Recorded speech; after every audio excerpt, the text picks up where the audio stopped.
and this is going to be another controversial acknowledgement, but whatever. People thought Camila and I were like into each other.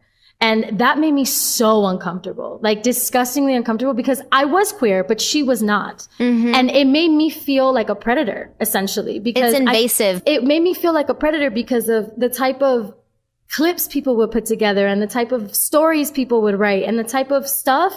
I was always the aggressor, and I was always the one turning her, and I was always the one who was like the masculine energy in the scenario. And it made me very uncomfortable because that's not how I identify. And that's not to say that that's wrong to identify like that. Like, daddy, get your shit. You know what I mean? Like, do your thing. But I did not identify that way. And I also did not have that connection with her. Camila and I were just very good friends at that time.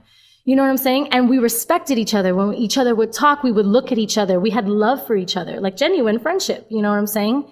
And in the Latinx culture, I don't know about you, but growing up, I was very affectionate with all of my friends. I was very, like, we would tell each other shit that, yeah, maybe you would think we were gay if you were listening over. Yes. But we weren't. You know what I'm saying? And that wasn't the interaction. So that actually made me so uncomfortable to the point where I to this day, hyperanalyze every connection that I have with a girl because I don't want to make them feel like I'm looking at them that way, because they're to this day convinced that that was real.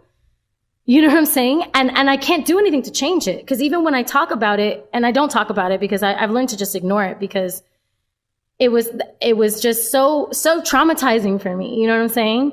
That it was like, I just chose to ignore it at a certain point, because getting angry to them would mean that it was real and validate it more for them. So I was like, okay, then I can't get angry or defend myself, apparently, because then that just makes it more real. Like, it really fucked with my head, because I was just like, I wasn't even comfortable with telling my parents about it. You know what I'm saying? Like, I wasn't even comfortable telling myself that I was queer, you know? And I didn't see Camila that way. So it just made me uncomfortable that I could potentially be putting off that kind of vibe onto someone who I wasn't trying to do that with. You feel me? Yeah. Because that made me, like, again, it made me feel like a predator. To this day, I have an issue with that because of it. Yeah. Like, I have an issue flirting with girls because I'm like, I don't want them to think that I'm trying to, you know what I'm saying? Invade or like anything like that.